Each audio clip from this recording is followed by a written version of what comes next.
there are more than 20 different subtypes currently that we can characterize right now.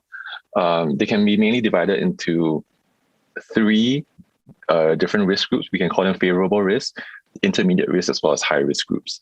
So in the favorable risk group, we have the very conventional subtypes that people know very well, like hyperdiploid ALL, ETV6-RUNX1, and one of the newer discovered subtypes like DUX4 rearrangements actually have shown to be very favorable in terms of outcome.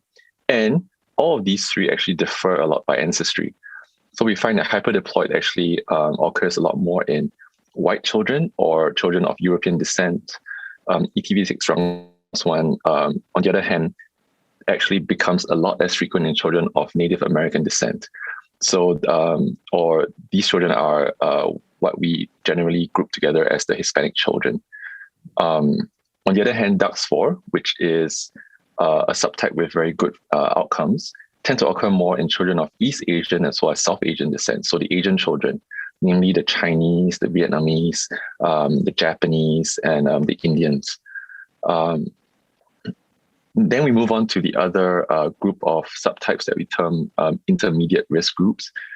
These subtypes have a medium sort of survival outcome where they can be treated on a relatively lower or medium intensity risk groups, and the outcomes are pretty good, but yet there's still a moderate risk of relapse or death in these cases.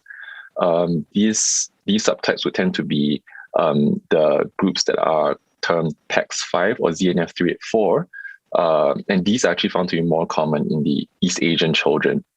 Other risk groups include things like TCF3PBX1, which has sort of a medium outcome as well, but some studies have found it to have a slightly higher relapse rate. These are actually found higher in Black children. And there is another subtype of leukemia that's quite recently discovered as well, MEF2D fusion. This has a moderate to poor outcome relatively, and this occurs more in children of African descent. And next we move on to the high risk group, which is also pretty well known in most countries, in the sense that these can be characterized by conventional methods. So things like the Philadelphia chromosome-positive leukemias, BCR-ABL, BCR-ABL-like, which has a similar gene signature but lacks the fusion, and also things like CRLF2 rearrangements. So here we find that CRLF2 rearrangements and PH-like leukemia actually increases with Native American ancestry.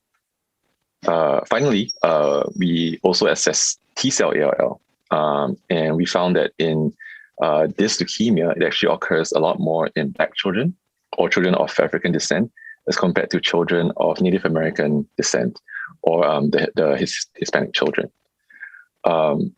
So this is, in general, how the biology differs by ancestry and race. As for how we can use it to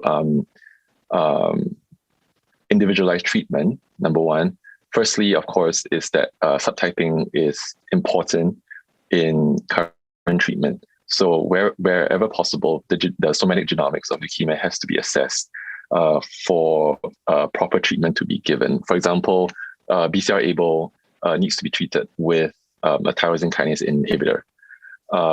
Number two, knowing how these biological features differ by race and ancestry, we can then start to tailor and build our treatment protocols differently. For example, a treatment protocol that's designed in East Asia will be targeted more towards children having ZNF384 rearrangements, PAC5 rearrangement, and DUX4 rearrangements. Whereas a treatment protocol that's designed in a Hispanic country, like South America, Central America, would be designed more towards targeting for CRLF2 leukemia, looking out for BCR-ABL-like rearrangements, and children in African countries, of course, we would have to design it more towards those having MEF2D, TCF3PBX1, or TALL. So this is how, in general, we can start to design or tailor our treatment protocols with different countries, as opposed to simply using the same arsenal or plethora of drugs, or the same protocol for every patient, even though they are of different race and ancestry.